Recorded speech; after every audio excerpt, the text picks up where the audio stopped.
This is the day we've been given. Let us rejoice and be glad in it. Welcome. Welcome to Unity Church-Unitarian. I'm Reverend Lara Cowtan. I use my pronouns she and her, and I'm joined this morning on the chancel by Worship Associate Lorelee Wederstrom. It is a joy to be here with you, with all of you. Whether you are here with us every Sunday or whether this is your first time, especially like to welcome those of you joining us online in the sanctuary space that you create wherever you are. Whoever you are, however you choose to express yourself and your love in this world, your gifts and your wounds are welcome here. May our worship this morning help you to find balance and inspiration and peace, and may you find here what you need to help you in living a life of integrity, service, and joy. If you're new or newish to Unity, I invite you to fill out a card in the front of the pew pocket in front of you so that we can help you to connect here at Unity, and just drop it in the offering basket as it passes you by later in the service. And also for new or newish people, for visitors, members, and inquirers, we have a session called Finding Yourself at Unity. It's a series of 8 sessions. Today's series topic is faith formation for children, youth, and adults. Fitting. We're holding these sessions now in the center room. They used to be upstairs in the Gannett room. We outgrew that space, so we've taken over the center room. If that's where you used to like to hang out between services, there are lots of other places you can enjoy. The Anderson Library is there for you. There are many corners. So just so you know, finding yourself at Unity between the services is in the center room. Now, we also, one more announcement is that there is a special congregational meeting today at 12:30 for members, for voting members. And if you have signed up already to join online, you can do that. Otherwise, it's at 12:30 here. The purpose of this meeting is to amend the bylaws, which are really exciting, right? We're amending the bylaws to allow for the annual meeting of the congregation to happen before the end of the year, instead of saying it must be in November, which gives your hardworking board and staff a bit more time to put your budget together, since we're still receiving your pledges. So that's what this meeting is about. There's one question to be answered. I hear it will be the shortest congregational meeting in Unity history. So please come for 12:30's meeting. And now I invite you to leave the outside space out there, whatever was on your mind on the way here, let it rest at the door. Enter this space and our worship time together with the pealing of our bell.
I need an amen to that.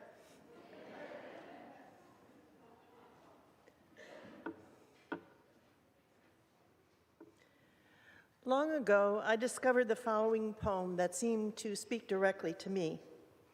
I once even tried to set it to music for an undergraduate course that I was taking, and while those efforts of writing and arranging music have long since passed, the poem endures as one of my favorites.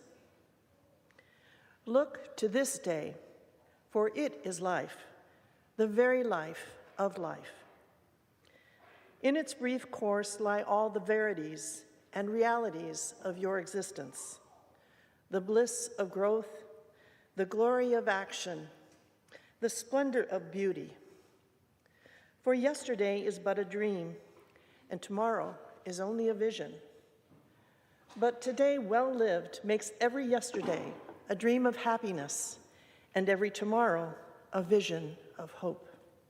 Look well, therefore, to this day. Written by India's master poet Kalidas in the late 4th, early 5th century, this poem is about embracing the present moment. Amidst change, fear, growth, and grief, we quite simply have only this very moment. Come, let us worship together. Please join me in reciting our chalice lighting words printed in your order of service. We light this chalice as a symbol of our faith, the light of truth and the warmth of love.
Each time we gather for worship, we set aside a moment to expand the caring ministry of this congregation.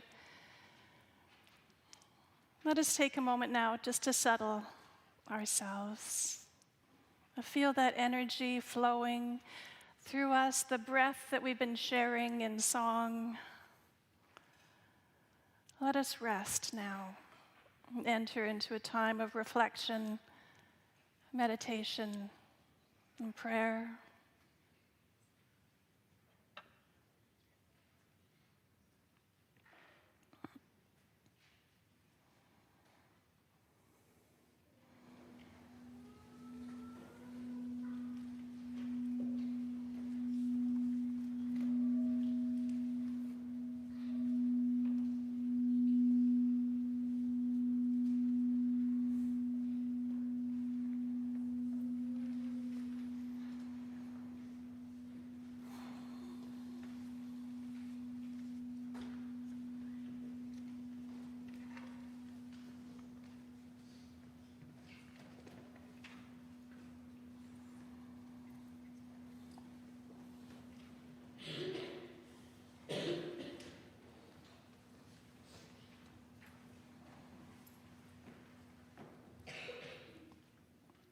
as we share with one another the milestones of joys and sorrows and celebrations and concerns that mark our lives from the beginning to their endings. We weave together a beautiful tapestry of community, greater than any single one of us, a rainbow of colors and difference and care. We hold and are held by each other in this weaving. Today, from among our community, we lift in our caring embrace Ahmed Anzaldua and his family, as his mother-in-law, Margarita Batista, had a massive heart attack and emergency surgery on Thursday in Mexico. She's in the ICU and in a lot of pain with complications. We send our healing prayers to Margarita Batista. And we continue to hold Kathy Cherkowski in our embrace. She's experiencing excruciating pain from her back injury and will be having surgery this Wednesday. May she find relief from her pain, and may the procedure provide the needed healing and comfort and rest.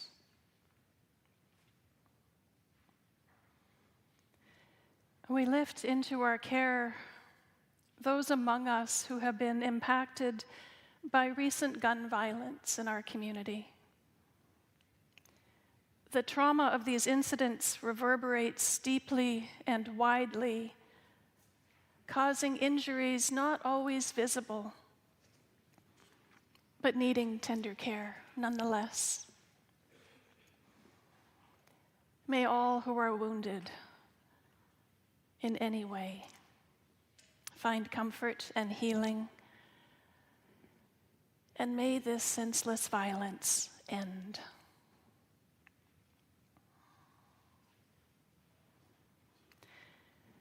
Each one of us holds in our hearts a precious gift of compassion. Whatever burden or joy that we carry, our hearts expand to hold all as we bear witness to one another. Such is the gift of this faith community. I invite you now to lift into this sacred space or into the silent sanctuary of your heart the names of those that you wish for us to hold in our embrace.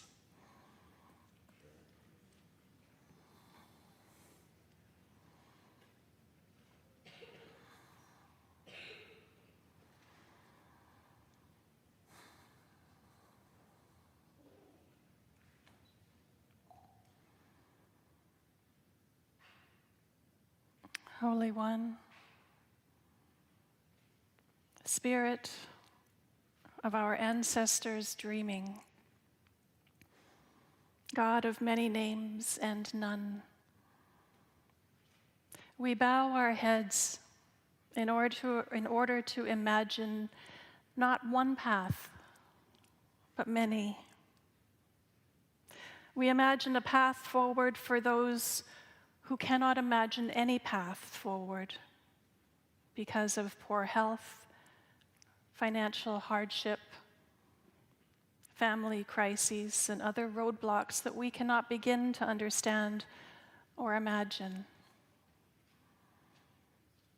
We struggle to imagine a path forward for those who are forced to leave a homeland against their will, and for those unable to leave a war-torn homeland despite their lives being in danger.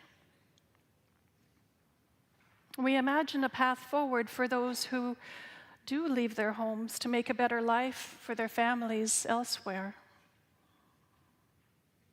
May we be a welcoming presence along that path towards hope for those seeking a welcome. We come together to imagine a path forward for those of us despairing because we don't seem to know our country or our neighbors, despite the fact that we have not moved at all. May we be the good that we are hoping to find as we travel side by side down the path towards hope. We imagine a path forward for those who feel lonely. May we take one another's hands as we have seen the children do, as we walk that path towards community.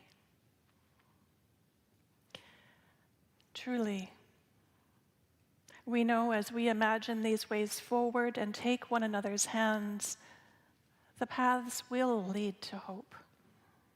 The roads will lead to beloved community, and the arc will bend towards justice, just because we have dared to travel our paths with love in our hearts. May we now join together in a time of silence for reflection.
It's hard to take courage in a world full of people. You can lose sight of it all, and the darkness inside you can make you feel so small.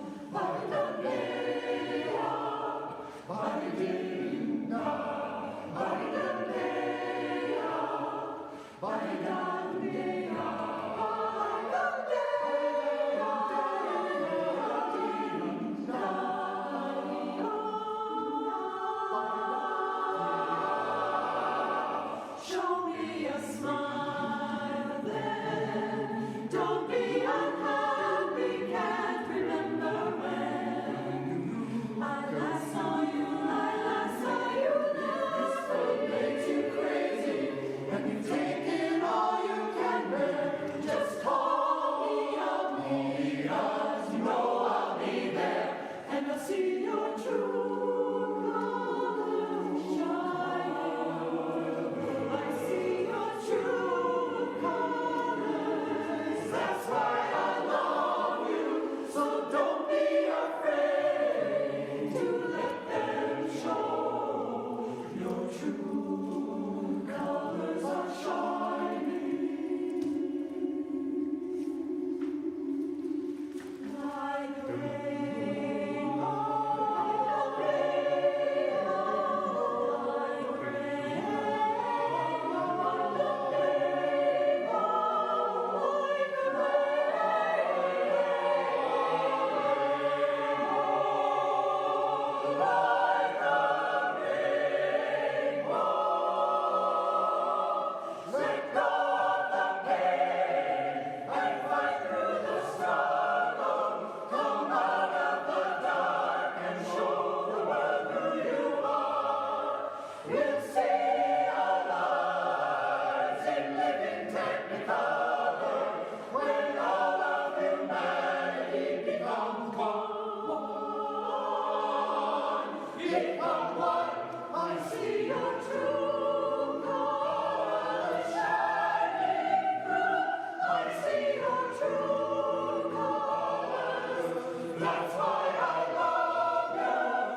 Looks good. Mr. Thoreau? Mr. Henry David Thoreau? I have an appointment with Henry David Thoreau. Do you happen to know where he is? This man, late for everything. Each one of his submissions to the dial, every single one. Margaret, it's I. Margaret Fuller, always the exacting editor. There he is. I'm not late. I'm just disoriented. Disoriented, you say?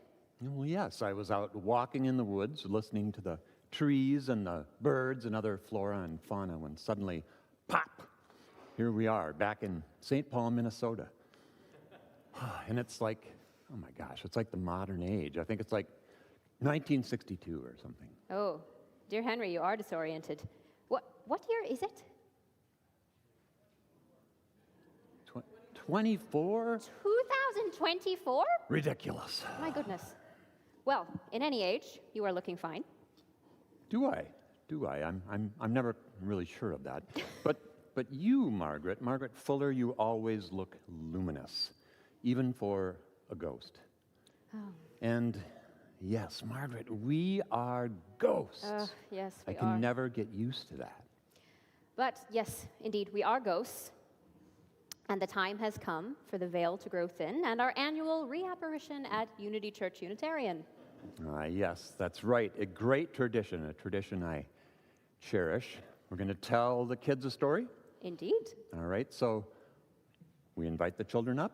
Children, you should come up for a story if you must. Henry, come on up. You needn't be frightened of Mr. Thoreau. Come on up. Have a seat. Have a seat. I'm going to sit kind of high up here so everyone can see me. Oh, that is a good plan. So many.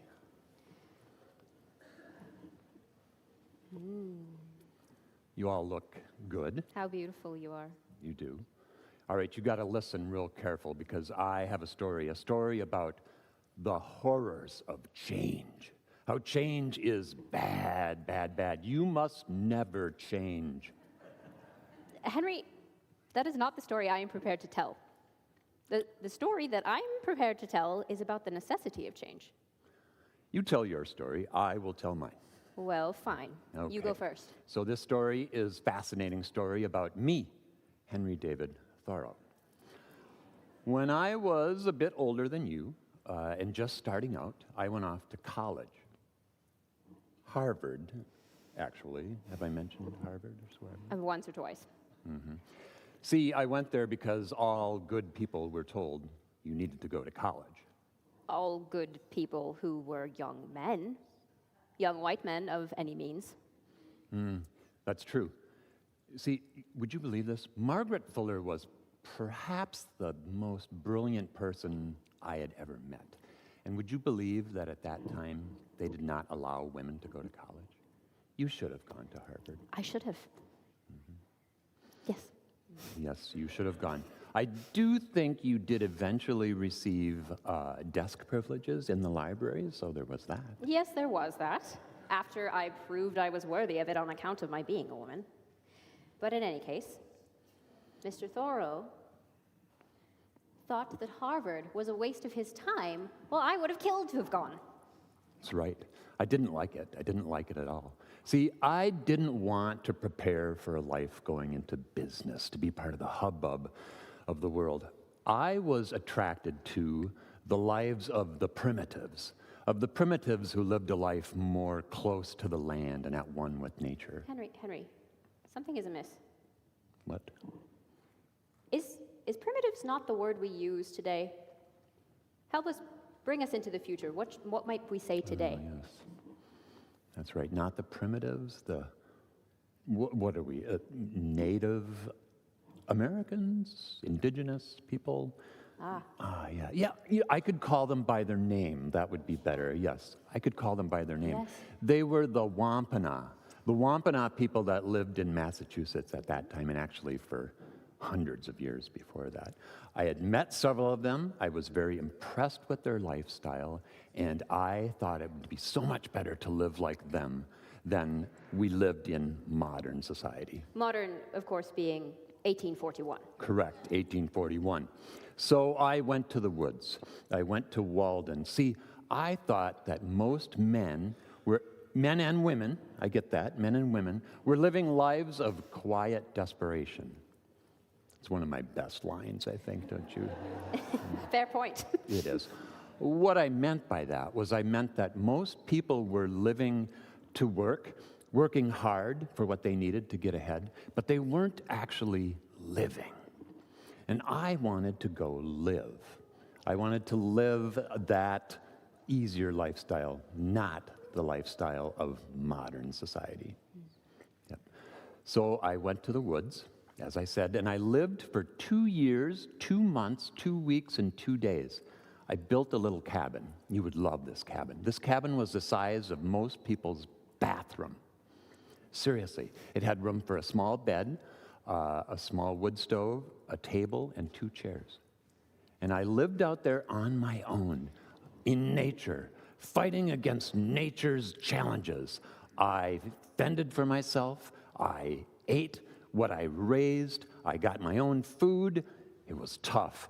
I fended against lions and tigers and bears. Good heavens, there were no lions or tigers in the woods of Concord. There were lots of squirrels and badgers.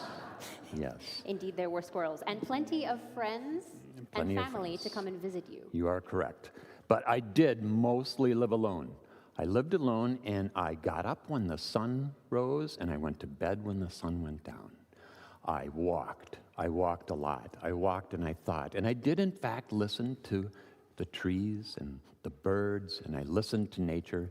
And nature told me what was really important. I know a lot of you love being out in nature. And if you look at nature, nature is perfect. Nature knows exactly what we're supposed to be doing. We're supposed to be living a simple life, just finding the truth of a world that's already perfect as it is. So I listened to all this, and I wrote it all down, and I wrote it down in this book, which is a fantastic book, and really we should all be reading this right now. This is Walden. Read it sometime. It's a great book. What I had learned in that book was that nature's perfect. It never changes. There's no reason for it to ever change. Are we studying the same nature, Thoreau? What about the seasons? Okay, there is that, the wondrous change of the seasons, that's true, but they always go right back again, right? Speaking of that, is it not supposed to be winter out there right now? It's fall, okay, winter coming.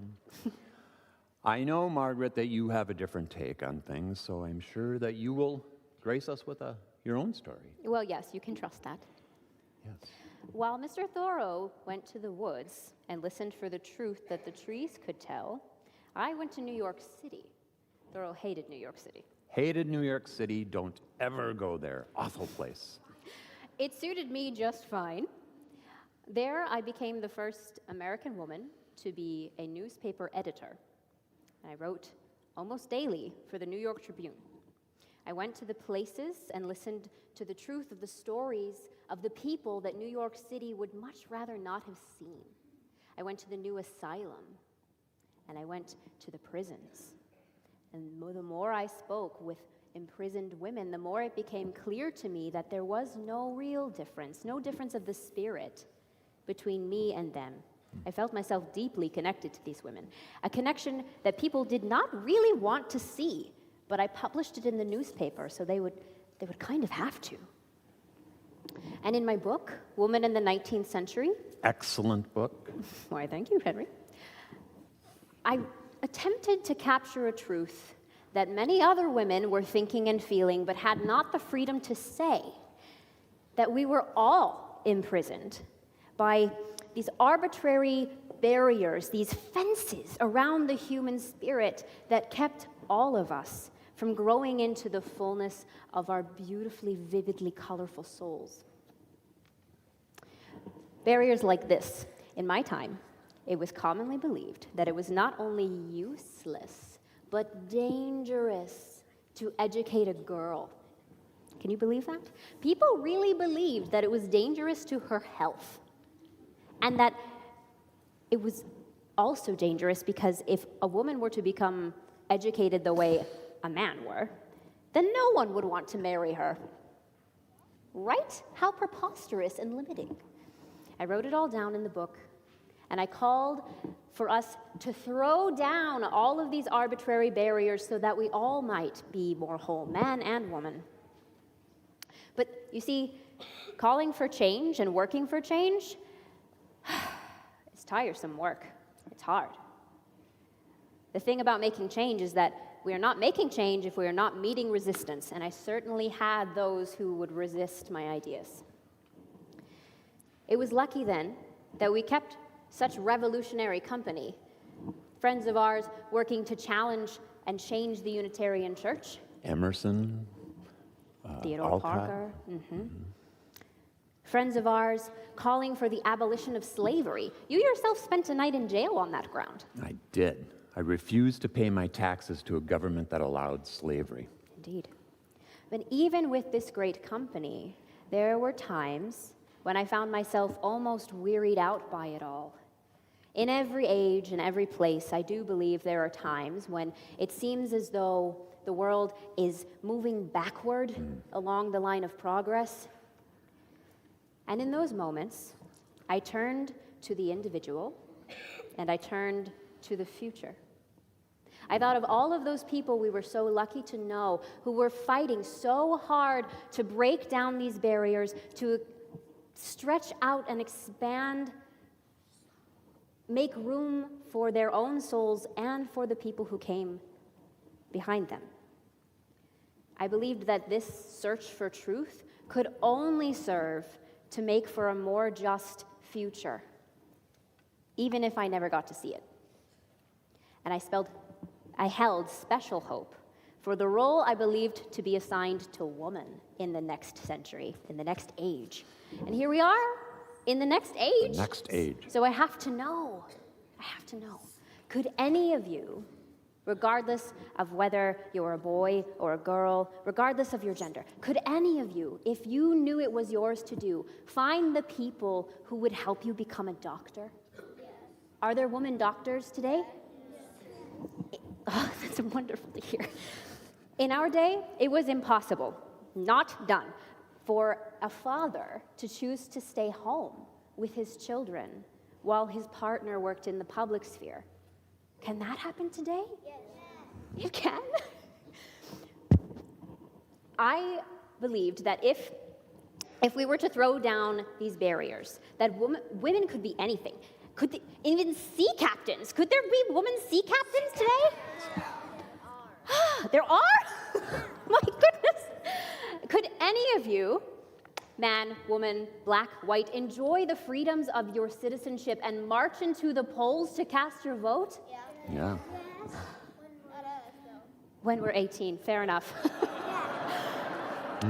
It's true. Could a woman even hold office, be on the city council or in Congress? Might she even be president of the United States?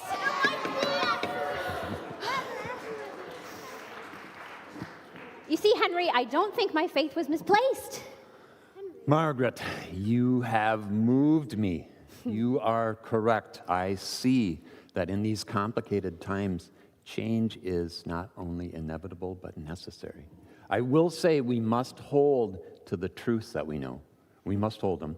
You roll your eyes at me. We must hold the truth that we know in our heart that we can always go back to, that tell us what is real. And if we hold those, we need to fight for change. On this we agree. And I think it is time for me to head back to the woods. No, it's not. No, it is. It totally is. Yeah, it really is. And you all. You young truth seekers, I believe you have a class to be off to. Let us sing you out. Yes, be gone with you, children. Henry.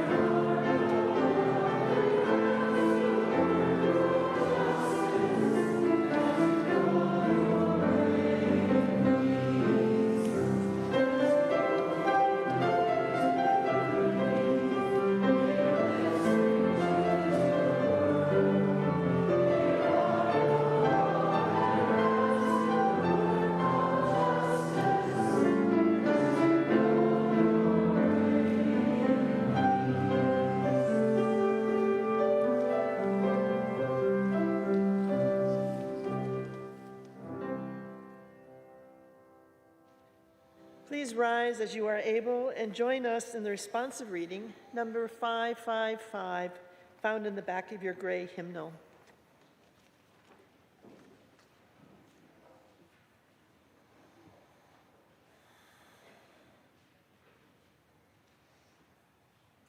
Some things will never change. Will always be the same.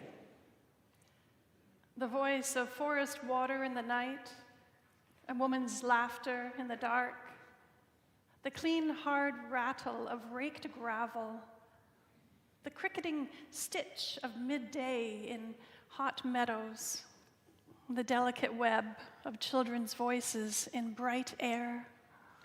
These things will never change. The glitter of sunlight on roughened water, the glory of the stars, the innocence of morning, the smell of sea in harbors. These things will always be the same. The feathery blur and smoky buddings of young buds, and something there that comes and goes and never can be captured, the thorn of spring, the sharp and tongueless cry. These things will never change. The leaf, the blade, the flower, the wind that cries and sleeps and wakes again, the trees whose stiff arms clash and tremble in the dark, and the dust of lovers long since buried in the earth. All things belonging to the earth will never change. All things proceeding from the earth to the seasons, all things that lapse and change and come again upon the earth, these come up from the earth that never changes. They go back into the earth that lasts forever. Only the earth endures, but it endures forever. The tarantula, the adder, and the asp will also never change. Pain and death will always be the same.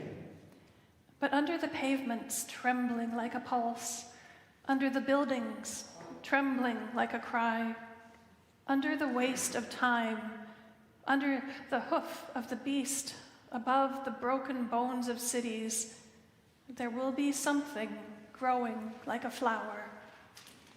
Something bursting from the earth again, forever deathless, faithful, coming into life again, like April. Please be seated.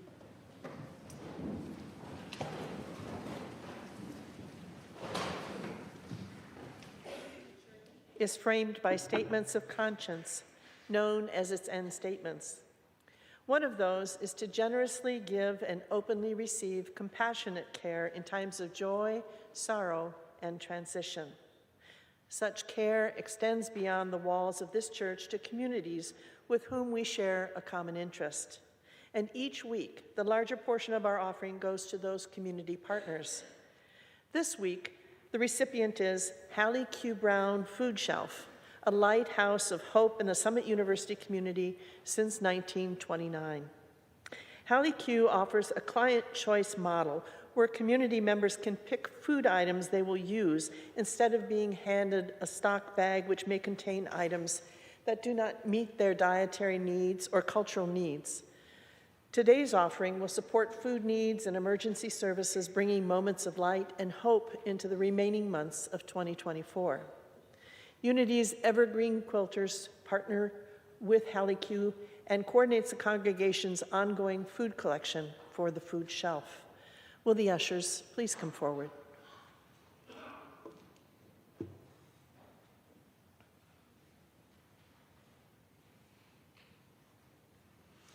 May the work of our hands and the generosity of our hearts be given in gratitude this day. Let the offering now be taken.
felt like nobody was there?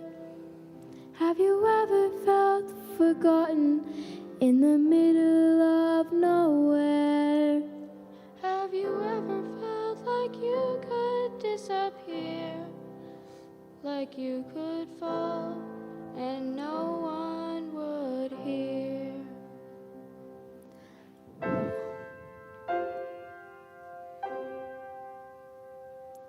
Well, let that lonely feeling wash away. Maybe there's a reason to believe you'll be okay. 'Cause when you don't feel strong enough to stand, you can reach out your hand. And someone will come running, and I know they'll take you home. Even when the dark comes crashing through, when you need a friend to carry you, and when you're broken on the ground, you will be found. So let the sun come streaming in, 'cause you'll reach up and you'll rise again. Lift your head and look around. You will be found. You will be found. You will be found. You will be found.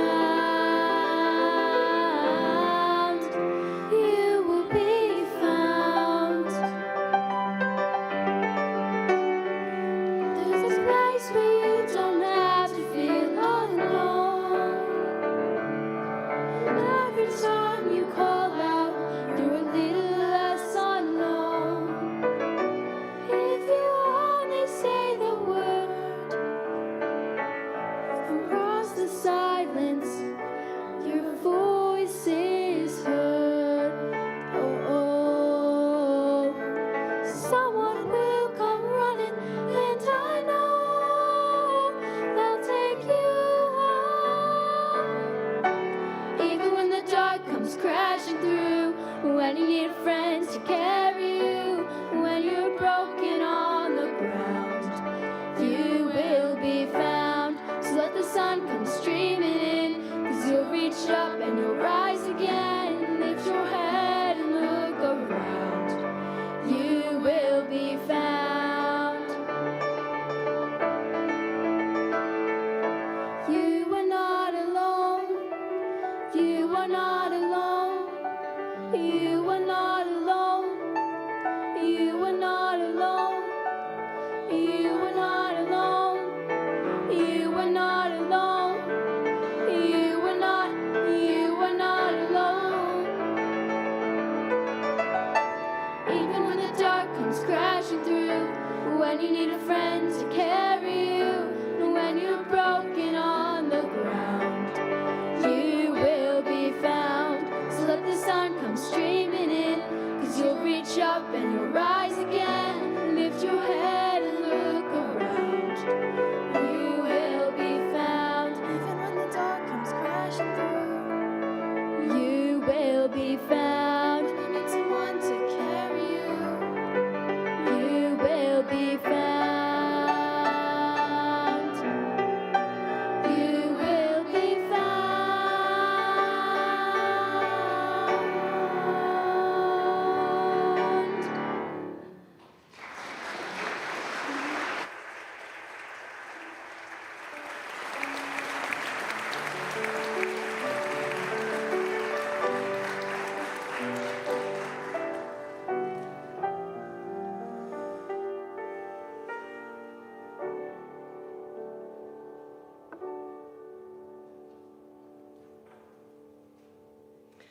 The Way It Is by William Safford.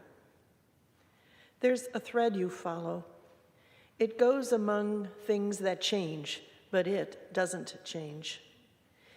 People wonder about what you are pursuing. You have to explain about the thread, but it is hard for others to see. While you hold it, you can't get lost.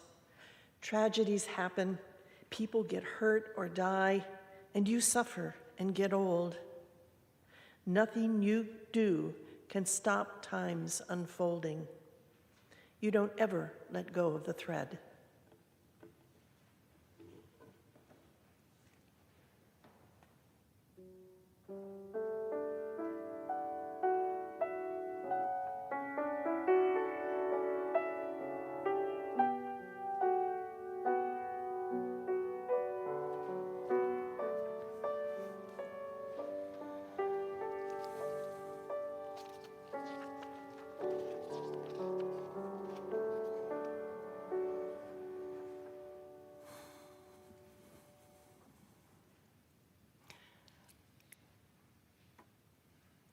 So we met a couple of our ancestors.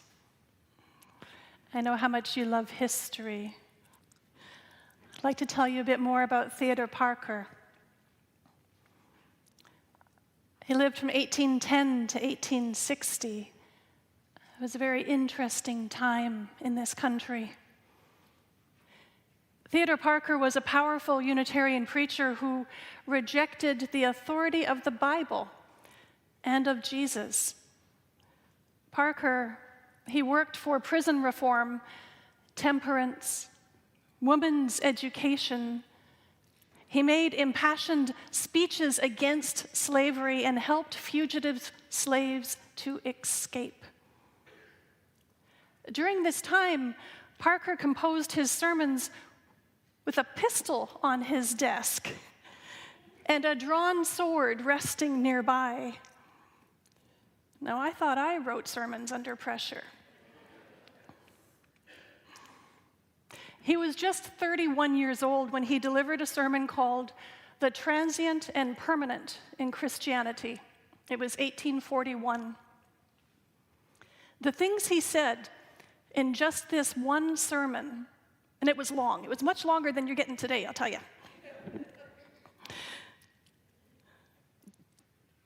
The things that he said in that sermon defined the theological debates in America for the next generation or three. And they're still relevant and powerful. He argued, in essence, that Christianity as a religious doctrine is a passing phase, and that the permanent religious impulse in humanity is a set of moral values. The transient to him was Christianity's theological and scriptural dogma, the trappings of religion, if you will. And the permanent was its moral truths. He defined real Christianity simply as being good and doing good, not needing any miracles or supernaturalism or creeds or churches or ministers. This drew complete outrage from nearly all of his clergy colleagues, including the Unitarians, as forward-thinking as they were for the day. And his transcendentalist buddies, who you met earlier, were also thinking, man, you might be pushing that a little too far. 8 years before the outbreak of the American Civil War, he wrote, "I do not pretend to understand the moral universe. The arc is a long one. My eye reaches but a little ways. I cannot calculate the curve and complete the figure by experience of sight. I can divine it by conscience. And from what I see, I am sure it bends towards justice." It sounds familiar, does it not? And yet Parker, for all of this forward thinking, was also a man of his day and not ours, and the vision of his that he described of justice would be found too narrow much too narrow in our own modern view. But he did recognize that the ark bent beyond his vision, out of his reach. He knew he could not imagine all the justice that was to come. Eventually, he was quoted, of course, by civil rights activists, Dr. Martin Luther King Jr., and many others who used his words in the furthering of justice movements. He wrote this about early Unitarianism. "Now, who shall tell us that the change should stop here? Our deeply rooted religious tradition calls us to continually evaluate and adapt to meet the unfolding arc of the moral universe, wherever we are in it, wherever we see it might be leading." And it wasn't just the Unitarians of the day. 100 years ago, a bit more, 1922, Reverend Louis Beale Fisher, the dean of the Universalist Seminary at St. Lawrence University, he described his liberal religion.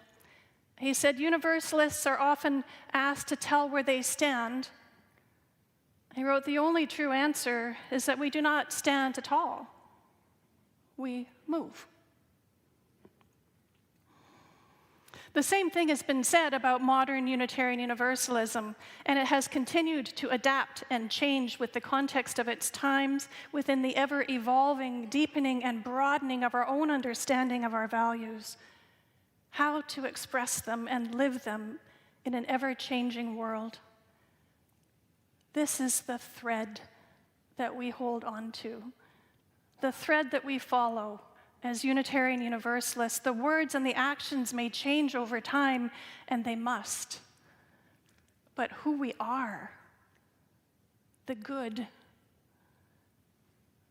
as religious seekers, as agents of change and justice, who we are in our core, our values, our moral impetus, this is constant. We need to adapt and change. We always do. And we need to know who we are. At the Unitarian Universalist General Assembly in June, a new framework was adopted to express our shared values as equity, generosity, interdependence, justice, pluralism, and transformation, all centered around love. The value statement for transformation, it's a statement and a covenant, says we adapt to the changing world.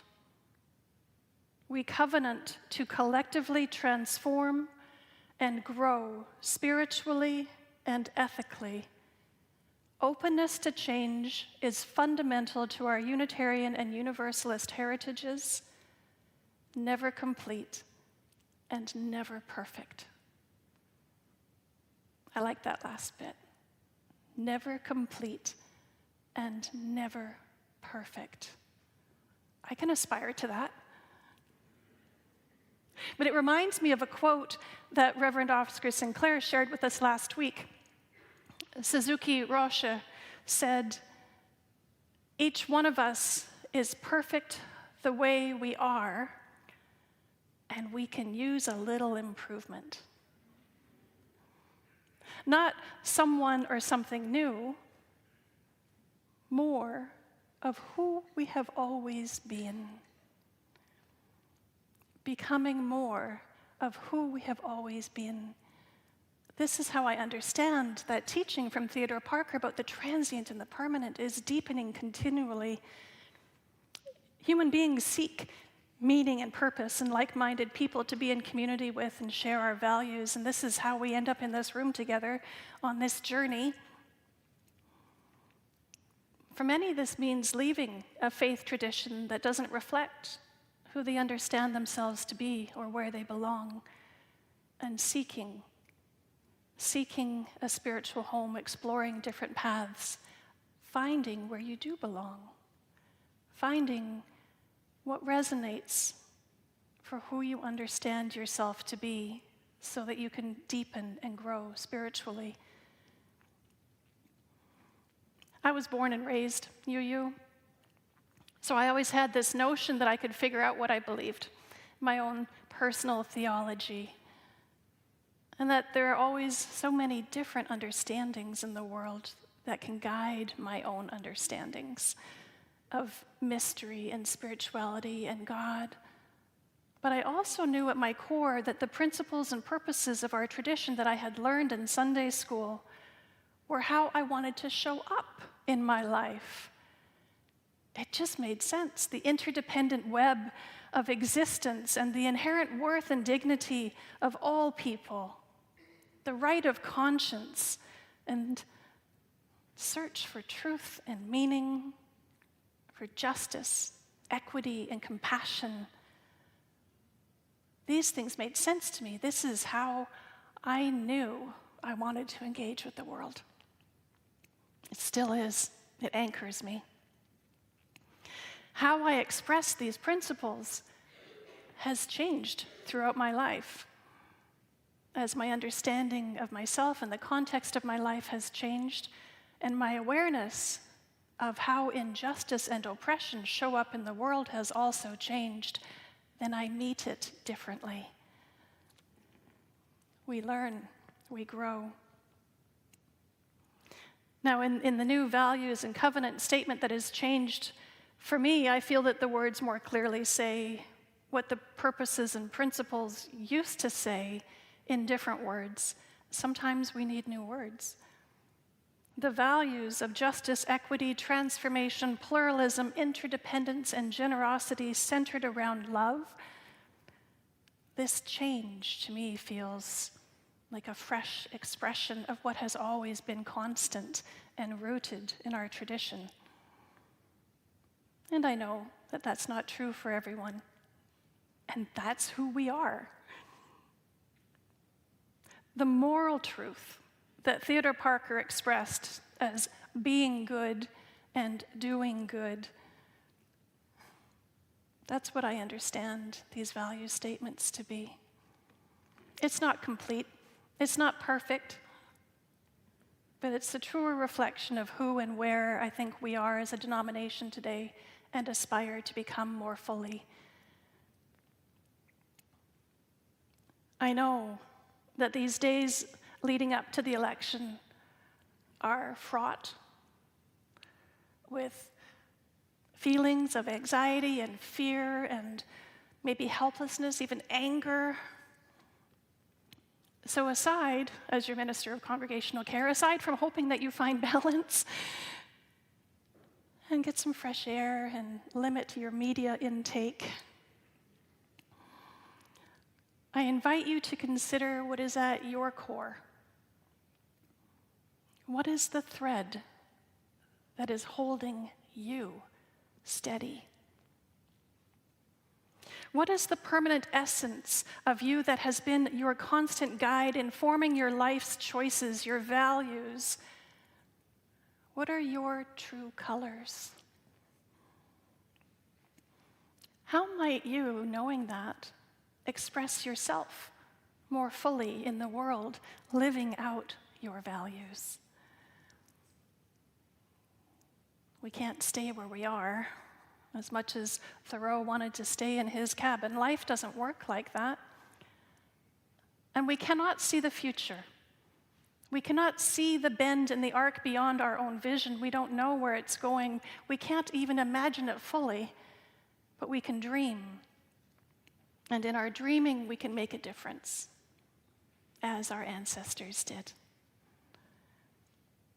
And I'm not saying we don't have a long way to go. It's not perfect. It'll never be done. But I would like to tell Margaret Fuller that indeed we do have women at the helm of our ships, as well as queer and trans and non-binary people. I would like to tell Theodore Parker, I'd like to make sure that he knows that our vice president, a woman of African American and Asian heritage, is running for the office of president.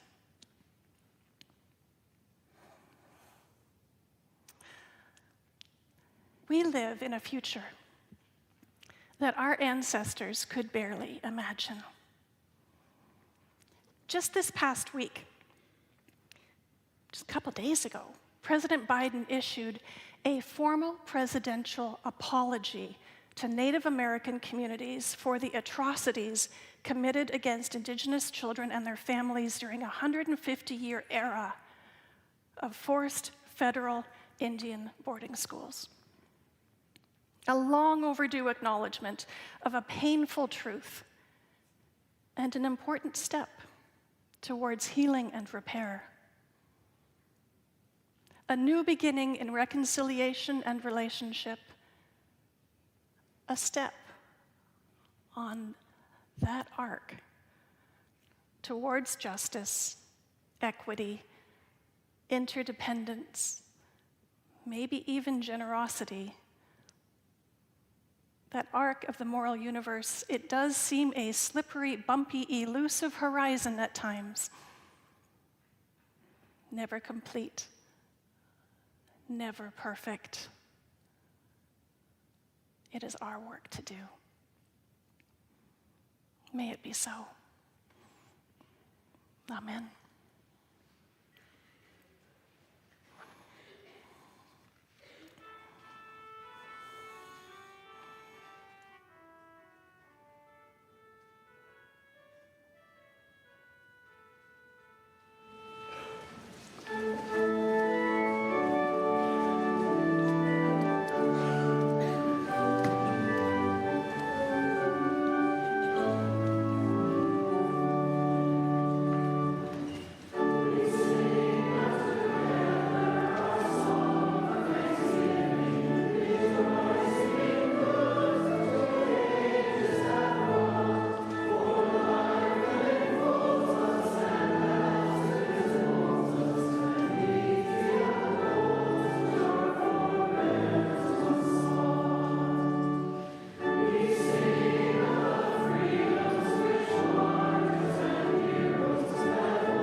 Our benediction words are from Nancy Wood. Hold on to what is good, even if it is a handful of earth. Hold on to what you believe, even if it is a tree which stands by itself. Hold on to what you must do. As we extinguish our chalice and move into this week of Halloween,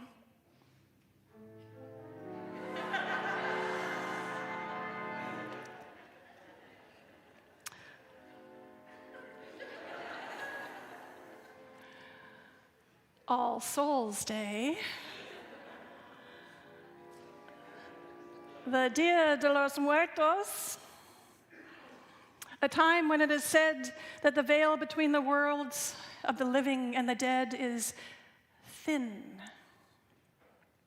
Let us remember our ancestors, those spirits who loved and laughed and fought and cried and danced and sang